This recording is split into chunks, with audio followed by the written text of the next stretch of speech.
प्रधानमंत्री नरेंद्र मोदी ने मंगलवार को पूर्व प्रधानमंत्री मनमोहन सिंह से उनके 3 मोतीलाल नेहरू मार्ग स्थित घर पर जाकर मुलाकात की। मोदी ने पुरानी परंपरा को तोड़कर ऐसा किया है। चुनाव के बाद ये एक नए प्रधानमंत्री का पुराने प्रधानमंत्री को सम्मान देना है।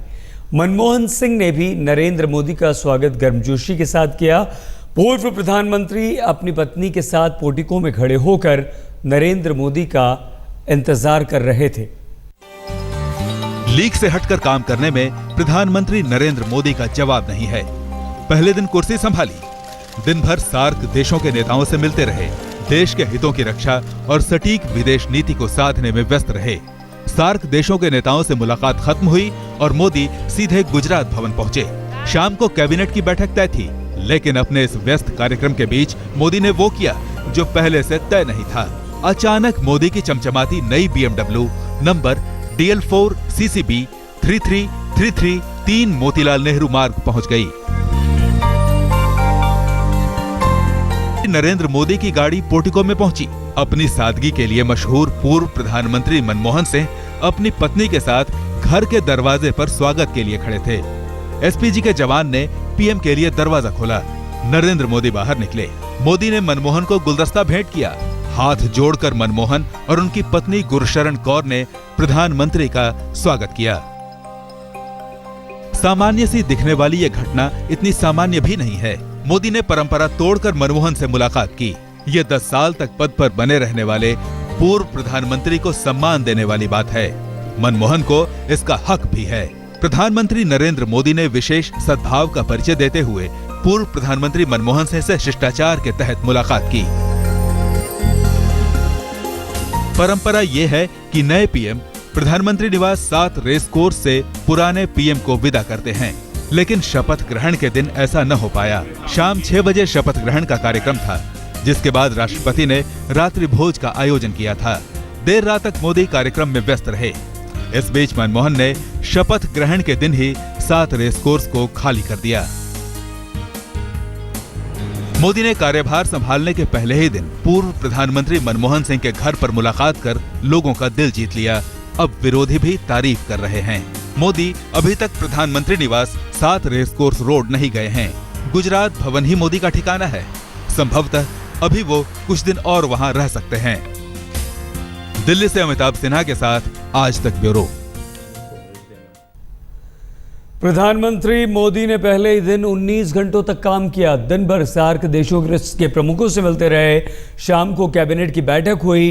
बैठक में मोदी ने लंबे वक्त से चल रहे काले धन के मामले की जांच के लिए SIT का गठन किया।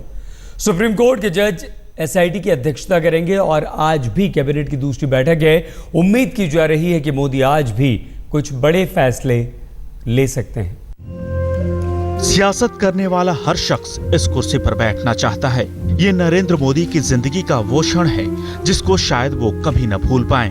पहली बार सांसद बने मोदी सीधे प्रधानमंत्री बने हैं। मोदी ने इस सफलता के लिए एड़ी चोटी का जोर लगाया है। कल सुबह प्रधानमंत्री नरेंद्र मोदी PMO पहुँचे। 9:04 पर मोदी ने देश की सत्ता संभाली। करीब 10 मिनट तक ऑफिस में अधिकारियों से मुलाकात की और फिर निकल गए सार्क देशों के प्रतिनिधियों से मुलाकात करने। प्रधानमंत्री नरेंद्र मोदी का पहला दिन अत्यंत व्यस्त रहा। मोदी ने पहले दिन 19 घंटे काम किया। पाकिस्तान के प्रधानमंत्री नवाज शरीफ समेत सार्क के 7 सदस्य देशों के प्रमुखों के साथ सार्थक मुलाकात हुई।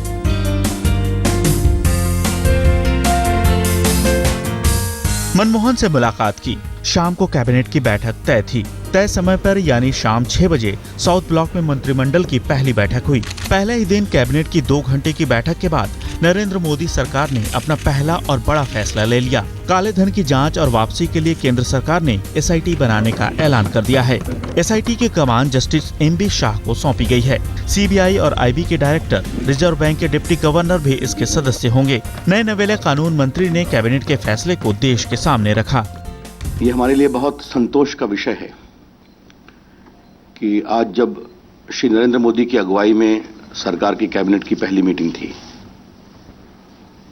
तो विदेशों में जमा ब्लैक मनी के बारे में सार्थक कार्रवाई करने के लिए हमने सुप्रीम कोर्ट के आदेश के आलोक में एसआईटी को कॉन्स्टिट्यूट किया है। काला धन को देश में वापस लाने के लिए आंदोलन चलाने वाले रामदेव सरकार के इस फैसले पर गदगद हैं। उन्होंने दावा किया कि अब वो दिन दूर नहीं जब देश का सारा काला धन वापस आ जाएगा। हमें उम्मीद है कि लाखों करोड़ का काला धन जो देश के बाहर जमा है और देश के भीतर जमा है वो देश को मिलेगा, देश के विकास में लगेगा, देश की गरीबी, बेरोजगारी, महंगाई से दूर होगी और health, education, infrastructure, agriculture, research, तमाम क्षेत्रों में जब ये काला धन लगेगा तो देश दुनिया में एक प्रतिष्ठा पाएगा। वैसे विपक्ष में रहते हुए 2011 में अपनी एक रिपोर्ट में बीजेपी ने विदेशों में जमा काला धन के 500 अरब डॉलर से 1.4 खरब डॉलर के बीच होने का अनुमान जाहिर किया था। पार्टी के वरिष्ठ नेता लालकृष्ण आडवाणी ने भी काला धन पर कांग्रेस सरकार को जमकर घेरा था। काले धन पर कोई ठोस कार्रवाई से बचने वाली कांग्रेस ने सरकार के निर्णय का स्वागत किया है। It is good if it is going to be implemented under Supreme Court monitoring.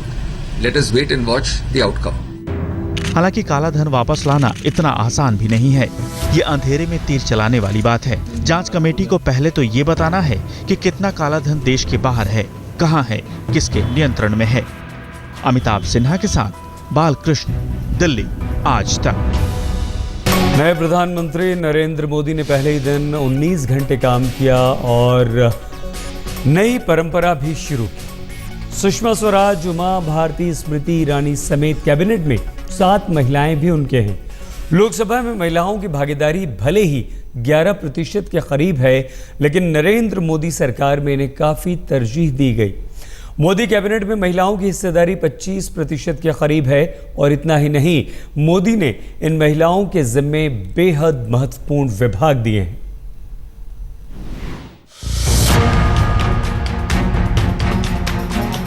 ताकतवर जनादेश, शक्तिशाली प्रधानमंत्री और महिला शक्ति से सुशोभित कैबिनेट।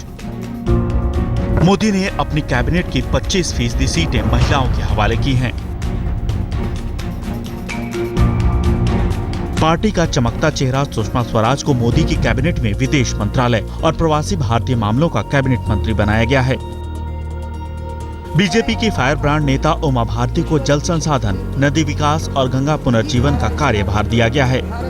उमा पहले से ही गंगा की सफाई के लिए आंदोलन चला रही हैं। ऊपर से मोदी ने गंगा को शुद्ध करने का वचन दिया है। मोदी कैबिनेट में सबसे कम उम्र की 38 साल की मंत्री स्मृति ईरानी हैं, तो सबसे ज्यादा उम्र 74 साल की मंत्री नजमा हेबतुल्ला हैं।